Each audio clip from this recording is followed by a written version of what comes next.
Assalamualaikum warahmatullahi wabarakatuh. Selamat pagi. Jumpa lagi dengan saya Junaidi Julian. Pagi ini saya akan membacakan berita Nangis terseduh-seduh, ex-ajudan Prabowo bongkar tabiat asli mantan atasannya. Tidak semua orang mau percaya. Kapten Purnawirawan Agustinus Susanto membongkar tabiat asli Prabowo Subianto, mantan ajudan Prabowo Subianto yang pernah bertugas sejak 1985 itu, sampai menangis terseduh-seduh saat menceritakan hal tersebut di hadapan Deddy Corbuzier. Mengutip dari kanal YouTube Deddy Corbuzier, pada Selasa 5 Maret 2024, Agustinus menceritakan pengalaman pribadinya ketika mengalami kecelakaan saat melakukan terjun payung. Ia mengungkap bagaimana sikap mantan komandannya usai insiden tersebut. Diceritakan bila Prabowo Subianto sempat menjenguknya di rumah sakit selepas kejadian dirinya mengalami kecelakaan saat terjun payung. Menteri Pertahanan itu bahkan menawarinya untuk melakukan pengobatan di luar negeri. 3 hari kemudian Pak Prabowo menemui saya. Posisi saya sudah di rumah sakit. Tangan saya diikat, kaki saya diikat, saya dipasang kateter. Pak Prabowo tanya, dijelaskan sama dokter kenapa harus diikat. Dokter menyampaikan barangkali ada pendarahan di dalam, ujar Agustinus. Nah, Pak Prabowo tanya sama saya, apa yang kamu rasakan, Gus? Saya bilang, enggak apa-apa, Pak. Kalau rumah sakit di Indonesia enggak bisa, nanti kamu saya rujuk ke luar negeri. Saya bilang, enggak Pak, saya enggak apa-apa, lanjutnya. Purnawirawan TNI ini lantas menceritakan momen ketika Prabowo Subianto memijat badannya. Ia mengaku begitu sedih bila mengingat-ingat peristiwa tersebut.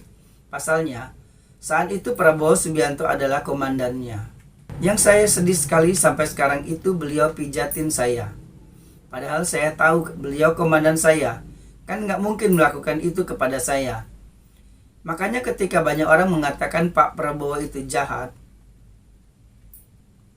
Pak Prabowo itu arogan, saya nggak bisa terima, beber Agustinus. Sebenarnya saya nggak mau menceritakan ini, karena membuat saya sedih. Mudah-mudahan beliau selalu sehat. Saya tidak butuh pengakuan. Tapi yang pasti setidak-tidaknya masyarakat Indonesia tahu bahwa bagaimana kebaikan Pak Prabowo terhadap semua orang, terlebih-lebih kepada saya, pungkasnya. Berita selanjutnya. Mantan Jenderal Prabowo Subianto siap meraih kemenangan besar sebagai presiden di Indonesia.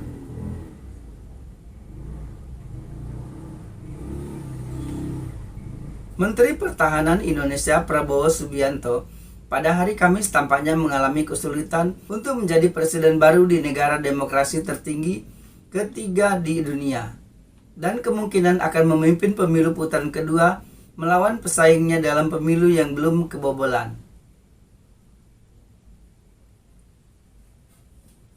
3 menit. Mantan tokoh tersebut mengumumkan kemenangannya pada Rabu malam setelah penghitungan awal dari lembaga survei saat ini, yang sebelumnya terbukti bagus, mengindikasikan bahwa ia akan memenangkan jabatan teratas dengan mayoritas pada percobaan ketiganya. Perhitungan yang lebih lambat dan cukup baik yang dilakukan oleh jaringan NUS redaksi Pos KPU juga memastikan masa pencalonan presiden selama 72365 hari sebesar 55,97% dengan 39% suara dihitung, lebih dari 2 kali lipat saingan terdekatnya.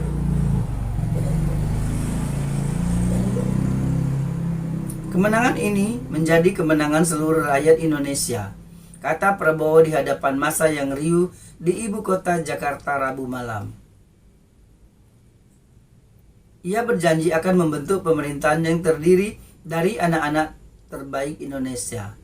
Para pendukungnya mengungkapkan kesedihan mereka di Jakarta setelah jejak pendapat mengkonfirmasi bahwa ia menang.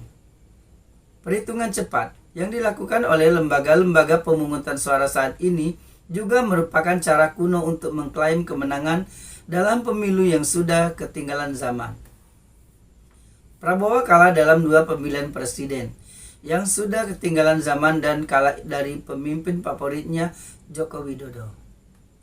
Meskipun demikian, ia kini tampaknya akan menggantikan saingannya yang lebih lemah, yang menurut para pengamat secara tidak adil mendukung kampanye beriklan dan pemasaran Menteri Pertahanannya. Rekan kandidatnya Anies Baswedan yang difavoritkan untuk melawan Prabowo jika pemilu putaran kedua berlangsung, mengatakan bahwa ia akan sangat menghargai hasil langsung setelah putaran kedua selesai. Kita sekarang harus menghormati keputusan rakyat, katanya kepada wartawan di kantor pusat kampanye iklannya setelah saingannya mengklaim kemenangan. Juru bicara Ganjar Pranowo yang menempati posisi ketiga dalam jajak pendapat tersebut mengatakan kepada media massa bahwa kelompoknya telah menerapkan syarat pemilu yang terstruktur, sistematis dan besar tanpa memberikan bukti. Meski demikian, para analis mengatakan bahwa beberapa orang yang mendukung Prabowo hampir yakin atau tidak semuanya sudah berakhir bagi Anies dan Ganjar, kata Adrian Piker, profesor di Universitas Sydney. Melihat ke depan, sebuah lagu spesial yang dibuat secara internasional tentang lagu mitos hak asasi manusia yang diusung oleh Prabowo menjelang pemilu. LSM dan para bos yang lemah menuduh Prabowo melakukan tuduhan-tuduhan terhadap para aktivis demokrasi menjelang kediktatoran Soeharto selama 3 dekade pada akhir tahun 1990-an. Beberapa dari aktivis ini tidak pernah ditemukan secara kebetulan, dan para saksi menuduh unit milisinya melakukan kejahatan di Timur Timur. Ia pernah menghentikan milisi atas penculikan tersebut, namun membantah tuduhan tersebut dan sekali lagi tidak dituntut dalam sistem tersebut.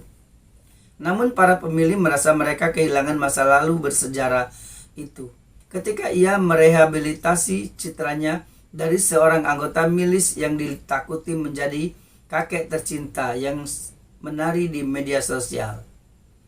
Dongeng gemoy, menggemaskan, membuatnya disukai banyak orang, kata Adelia Natasha yang sudah menggunakannya selama 24 sampai 365 hari yang mencoblos di Jakarta Pusat. Tapi hal itu membuat anak-anak buta terhadap politik. Mereka tidak lagi memperhatikan mitos musik. Mereka hanya berpikir bahwa mereka adalah permata permanen. Faktor penting lainnya dalam pengakuannya adalah saat memilih putra sulung Widodo berusia 36365 hari sebagai pasangannya, sebuah keputusan yang menarik perhatian. Ketua Mahkamah Agung Indonesia saat itu yang merupakan saudara ipar Presiden Joko Widodo pada bulan Oktober mengubah prinsip yang melarang kandidat berusia di bawah 40 tahun untuk mencalonkan diri untuk pekerjaan yang berlebihan.